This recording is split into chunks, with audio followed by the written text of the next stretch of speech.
in our generation was just pure abuse. That was not discipline.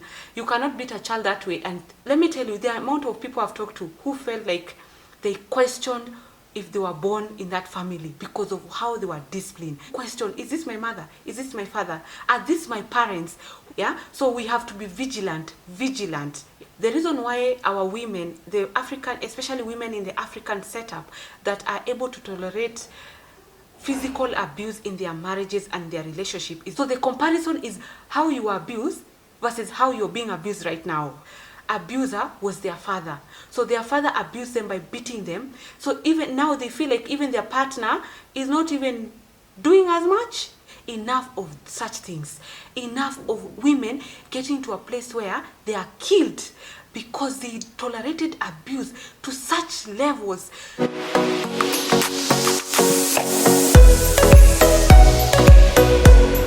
Hi guys, welcome back to my YouTube channel. I'm so happy you guys are here. So let's just get right into the video. Today we're talking about generational traumas. Okay, so the last video I did was about childhood traumas, how the childhood traumas impacted our finances. But today we're talking about generational traumas. On this channel we talk about all about healing and self-awareness, because there's no way you can heal things that you're not aware about. Okay, and because we want to be able to grow ourselves so that we can be able to grow other different aspects of our life. That's why I keep diving on such topics, because I feel like once you know where the problem is, or once you discover the things that are ailing you, then you're able to put them in prayers. You're able to know how to move with your life because you know where these things stem from. Okay, so that's why we're talking about generational traumas. Let me define what is generational trauma according to the Google. Okay, so generational trauma is also known as intergenerational or transgenerational trauma, which means it's a transmission of emotions, psychological or social pain and behavior from one generation to another. Let me break it down. So basically what it means, have you ever discovered some things from your things that have moved from one generation to another, like probably something in your family that you discovered has gotten to you, but apparently it started with your great grandmother. So you're like, so the person I am, the way I'm behaving, the way I'm showing up is because also my grandmother was like this. Or you hear these things of this thing comes from the side of your father, like this issue is because of it comes from the side of your father's side, right? So those are what are generational traumas. I've explained what is generational traumas. So let me go straight into the common generational traumas that I have seen. Basically, I'm going to talk from a place of what I have experienced in family dynamics around me, in my own family. Okay, so probably, and then I feel like these things, I don't know if they resonate with the African culture mostly or they apply everywhere. Okay, so this is just something that I've been exposed to, something that I've seen. Okay, so because this is where we grow each other. Okay, so number one of the generational traumas that I have seen, especially in the African context. I don't know about the rest of the country, but in our African context especially, this is one of the things that I've seen. Number one, favoritism in parents. Okay, so one parent decides to show affection and love to only one child. For example, you are born five of you. This is just an example, right? And your parent just like one specific person or two of your siblings, and then the three of you, they don't care so much about, right? So this is one of the things that I've seen in the African homes, that a parent goes out to just show on the open that I love this one person, and then the rest, not that they say they don't love, but you can see where the love lies. Like you can see where the heartbeat of the parents lie. Possible. It happens a lot that the other siblings tend to not like this person that is favored a lot. Yeah.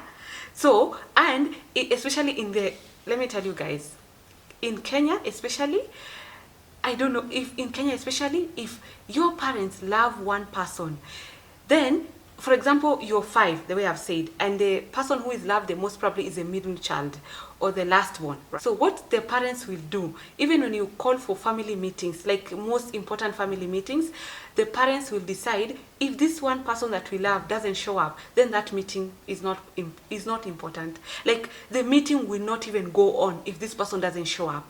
And probably the older siblings have already showed up. You guys, if you've seen this thing, it is so common where parents just outrightly show where their heartbeats lie. So in that context, so the siblings have rival, like they never have any place where they're able to have a loving relationship because of what the parents put. So this is very possible that your grandmother did that to your mother. Your mother picked a favorite also. You having your own child, you start picking the favorite. Are you seeing? So you have to be awoke to these tiny bits, things that you've seen, because you will end up doing them unconsciously.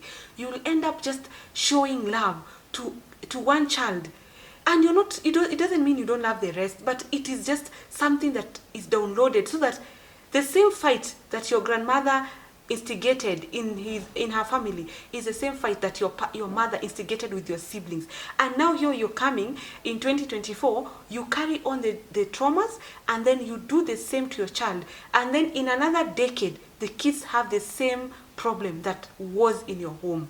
Guys, we have to do better. We have to. So now when you know that, you're able to catch it before it becomes something that your kids have to deal with again. Yeah.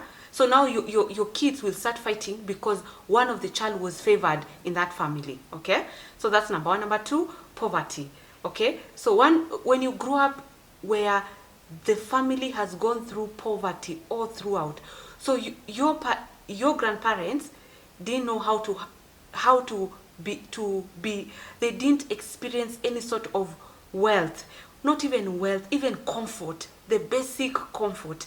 Then your parents learn that it's not as important to be able to break off from this poverty. So they live thinking, as long as we have food, then we are fine.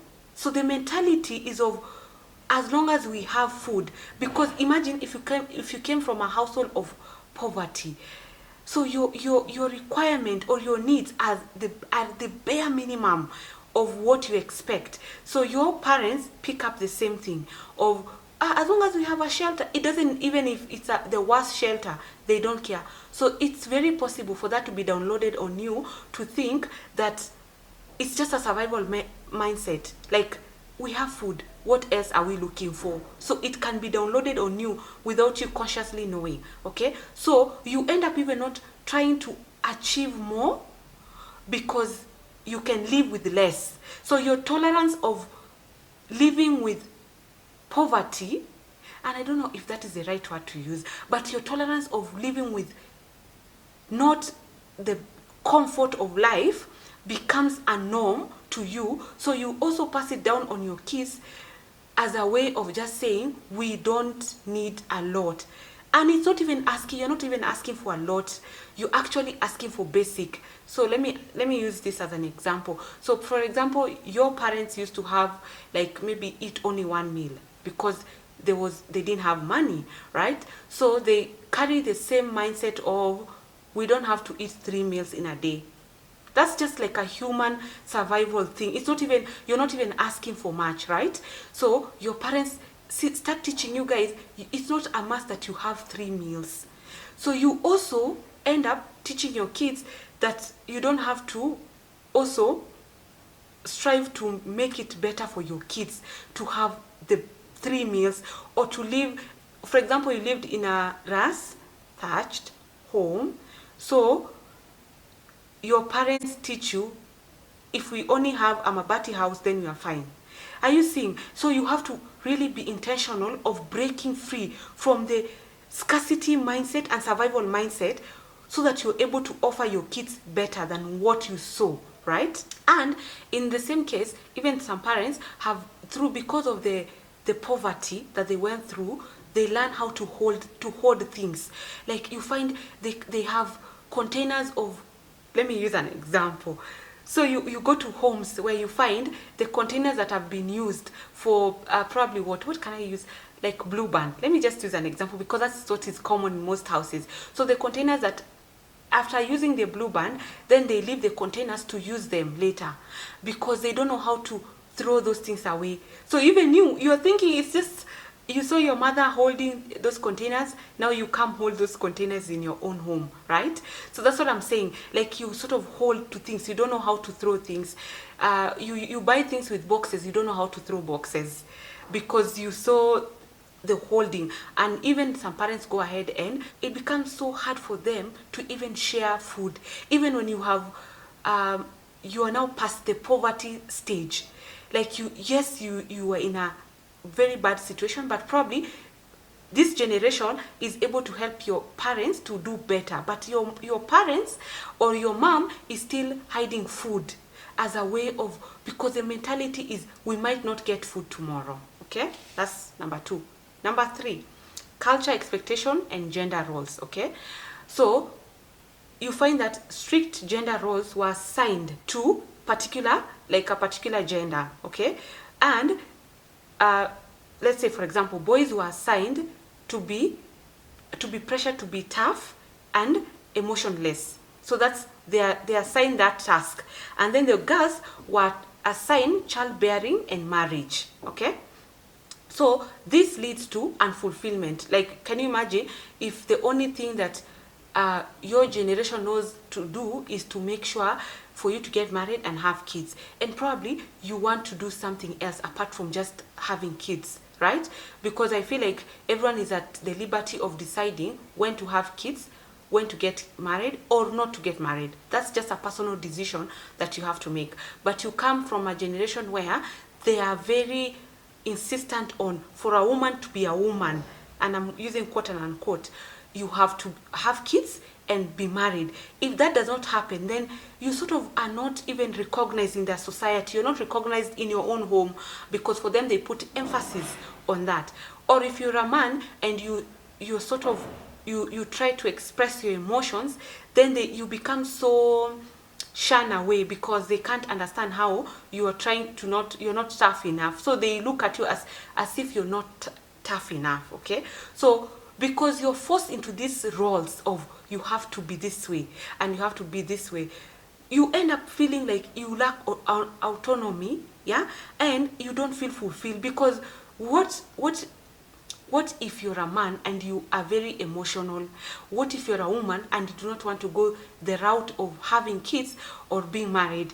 Are you getting what I'm saying? So they are downloaded on you to be, so if you don't meet those things, then you're not as important as the rest of the family member or the rest of the clan. Okay, another number 4, I think, physical discipline as a parental norm. My God, you guys, I cannot insist on this. Corporate punishment was a form of discipline, which led to generational cycle of physical discipline. Like, your parents did not feel like, your grandparents did not feel like if you don't punish a child, then you're not instilling discipline. This is the problem. It was just not punishment. It was punishment that extended to abuse, right? So your grandparents abused your parents by how they disciplined them, okay? So your parents did the same to you. So you end up also becoming a parent who is not only disciplining their child. And let me say this, I am not going to condemn anyone in how they raise their child. That's just it. I feel there's discipline and then there's abuse. If you decide to take to do the physical abuse, for example, this one I'm using as an example. If you decide you're those parents who are going to use any physical abuse to teach your child, then there's a way to go around it. Like, if you're dealing with a child and then you're using, I don't know, you're using a cane, you're using a stick to instill discipline through caning that child with something that should not even be used on a child. Like, are you understanding what I'm saying? Yeah. So now it becomes like an automatic thing that you think, because my mother was beaten and now you're beaten, so now you have to do the same to your child, because you don't know that you have to also you have to go above and beyond to discover there are so many ways to discipline a child. That does not necessarily mean you are going to abuse them, right? Or you can discipline a child in the right way. And that's what I'm saying. I'm not here to condemn anyone how they discipline their child, but I'm just saying the amount of discipline that was done on in our generation was just pure abuse. That was not discipline. You cannot beat a child that way and expect them to feel like they were disciplined. Let me tell you, the amount of people I've talked to who felt like they questioned if they were born in that family because of how they were disciplined. There are so many people who question, is this my mother? Is this my father? Are these my parents who will gang up to discipline you? And now you get your own child, and because you saw it in your family, you know how much it has taken you to really go past the thought of, were those my parents? How could they beat me like that? And I was only 6 years, or I was only 10 years. And then you still instill the same traumas that you have experienced from your parents to your kids. That's what I'm saying. Yeah. So we have to be vigilant. Yeah, of how we decide to do discipline. Okay. Then something else I'm going to touch on this talk, on the issue of discipline. I feel the reason why our women, the African, especially women in the African setup, that are able to tolerate physical abuse in their marriages and their relationship is because their father used to. So now in the homes like where like I grew up seeing fathers beat their daughters, not as a daughter. The way they will beat their mother is the same way they will beat their daughter. So the same way they will drag their mother through the floor is the same way they will do to their daughters. And because the mothers didn't have a voice, they just stayed and watched their husbands punish their daughters in a womanly way instead of a daughter. Like, you know, the way you can discipline a child, and then now it was like a man fighting another woman, not a father trying to correct a daughter. Okay, so these girls or kids who come from these homes where the father was disciplining the daughters, they learn to tolerate physical abuse in their marriages because the first abuser was their father. So their father abused them by beating them. So even now they feel like even their partner is not even doing as much. Like their father used to abuse them so much that they're able to tolerate degrees of abuse because their father was even worse. So their first encounter with a male figure was such high level of abuse that they do not know how to navigate that abuse is abuse in their marriage. They feel like, my husband is not as bad as my father. So the comparison is how you were abused versus how you're being abused right now if you're in a relationship. So you're like, my dad was the worst. So what is this? What is this? I feel like people talk about it like it's nothing. Like, what is this? This is nothing. I have tolerated. My father used to drag me with my hair. So you feel like because your husband is only slapping you, then it's okay. It is a trauma. Let me tell you, your daughters will see you being abused. So they will think it is a norm. And then because you also saw your mother step aside when you're being abused by your father, you're going to step aside when your husband is abusing your daughter. Generational trauma. And the cycle begin from your mother, from your grandmother being beaten by their grandfather, your father beating your mother, you're being beaten by your husband. Your daughters are seeing exactly what is happening, and they're going to sort of in their mind either decide the level of abuse they saw their father doing to their mother, then they are able to tolerate the same thing, right? Very important to work on ourselves so that we decide enough of such things, enough of women getting to a place where they are killed because they tolerated abuse to such levels. How can someone beat you until they put their leg or they put their knee on your neck, and because your father used to chase you with a panga, you feel like it's enough? Let me tell you guys, this is what I'm saying. It has to get to a place where you recognize even the slightest abuse is abuse, because your tolerance of abuse has become so cold so high that you will continuously allow the same thing that happened in your homes to also appear into your homes and now appearing to our daughters. No, we are not going to do that. I have refused. And the reason why we have a lot of cases of women, especially in Africa, where by the time the person leaves the marriage, they are almost at their deathbed. Like the man has cut them, slashed them, poured, I don't know what on them. They have poured, like, that's what I'm saying. Like, your first lap should be enough to say this is an abuse. You cannot wait until someone kills you so that you know that this person was abusing you. Okay? So we have to stop it. We can't allow it to continue just as a way of punishment. No. And let me say this.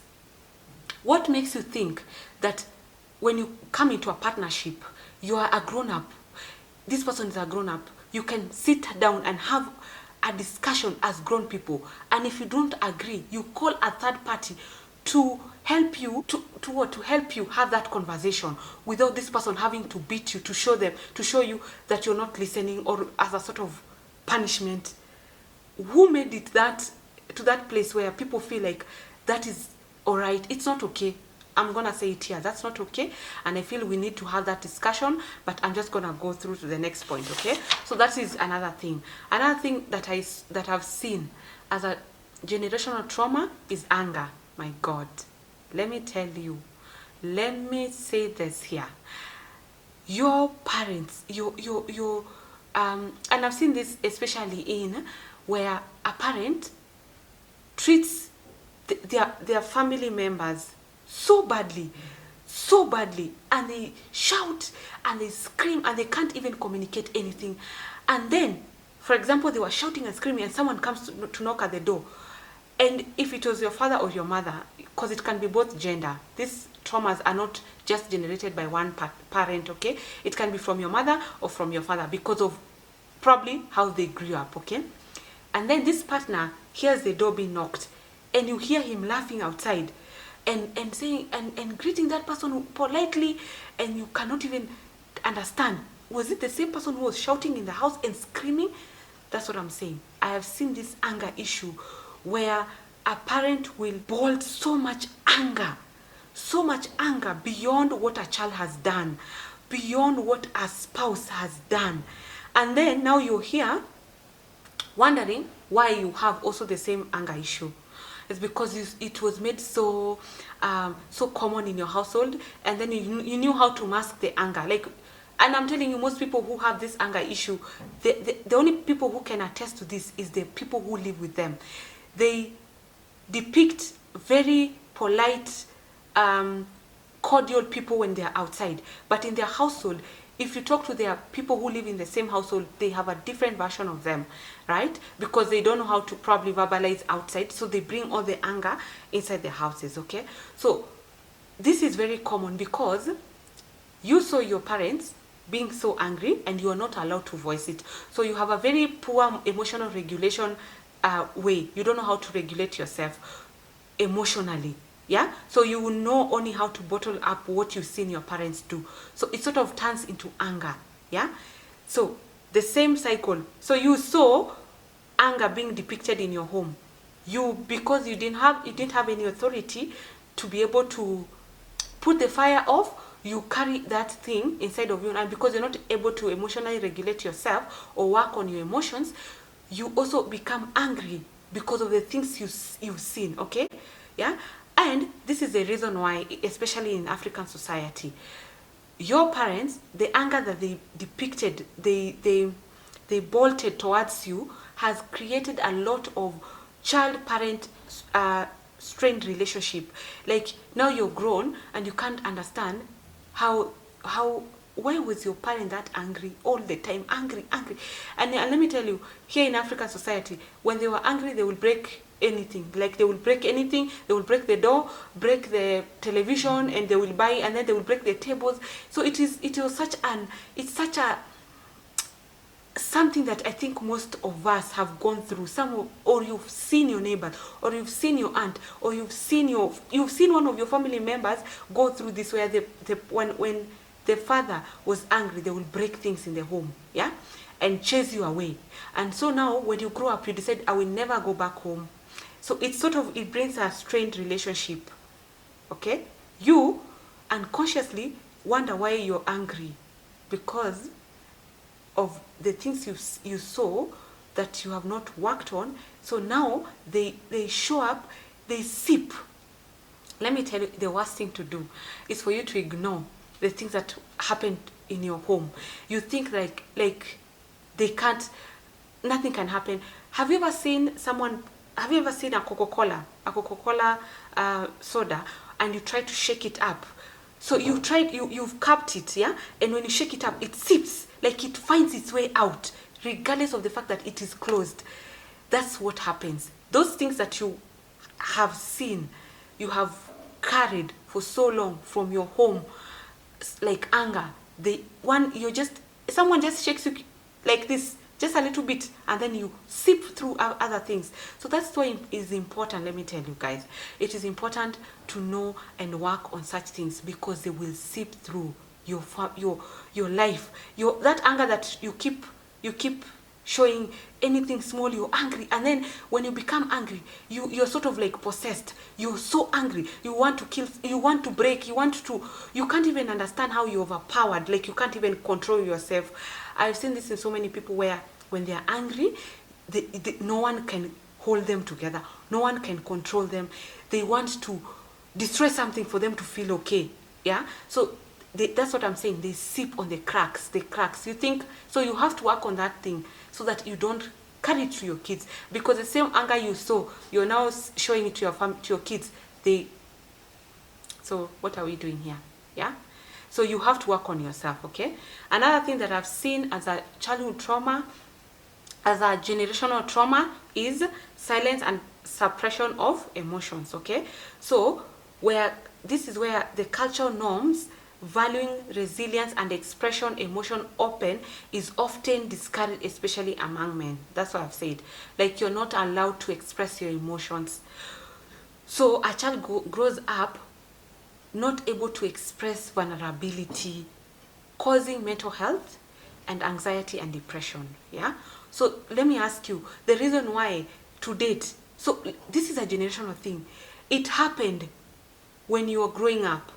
Now you're an adult, and because the things that were suppressed as a generational thing, now it makes you feel anxious, depressed, because you're not able to express yourself. You want to be vulnerable, you want to talk about what is ailing you, you want to share with people what is difficult in your life, but because you are not given an opportunity, here you are as an adult, you know what you need to do, but you're not able to do it because there's a lock in your mind of, you can't share about this, it is not acceptable for you. Okay, another thing that I feel like it's a generational trauma is firstborn, especially the firstborn. So for example, you come from a family that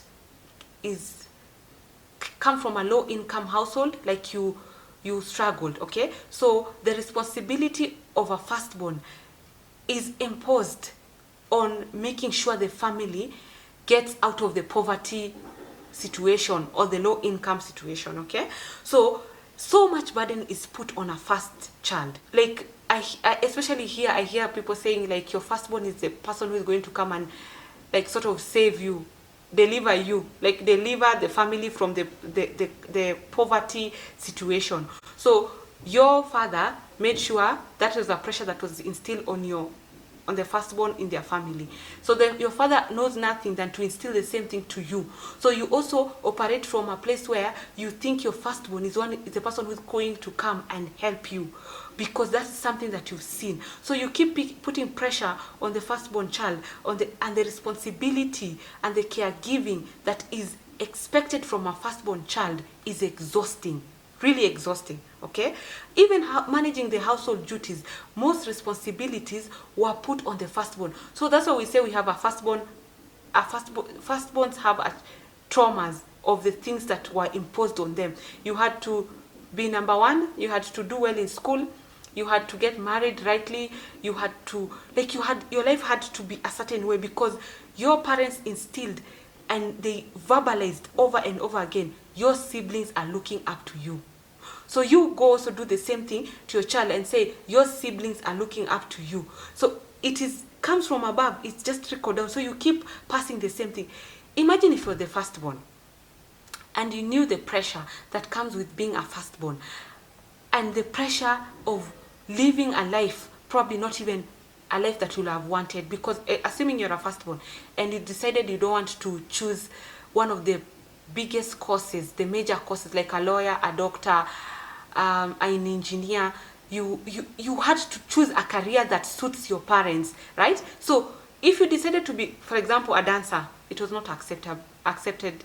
It was that was not something, because you were to come and be the savior of the family, right? So now you instill the same thing in your child, even when they, for example, this is a problem. You can be a firstborn, but you are not so much into the academics. You're probably a sports person, or you prefer the arts, but because of the traumas of your father expect their father, and your father expects you to be, and you want to put the pressure. So now you know better, but you want to still do the same thing to you. They are carried from one generation to another, and if you don't catch it, it gets to the third, fourth generation. So there are things that has been passed on from one generation to another. It's up to us now to catch them, work on them, resolve them, so that we don't pass them to our kids. Okay, so that's basically what this channel is about. We get to know what has ailed our parents, then we say this is where it ends. I cannot continuously say this is from my mother's side, this is from my father's side. No, I feel like at some point you have to address them, because they say if there's something that is worse, is when you refused to work on certain things, then you leave the baggage to your kids to have to work on those traumas, right? So you might start to do some work, self-improvement. Probably not 100%, but it's better to leave some things at 50% than to leave these things at 100% for your kids to have to face them. Okay, so that's what is important. So if you're new here, my name is Julia. I make content around personal development, growing your money, growing your business. So if you can like, subscribe, and join this community, I will be so happy to have you in this channel.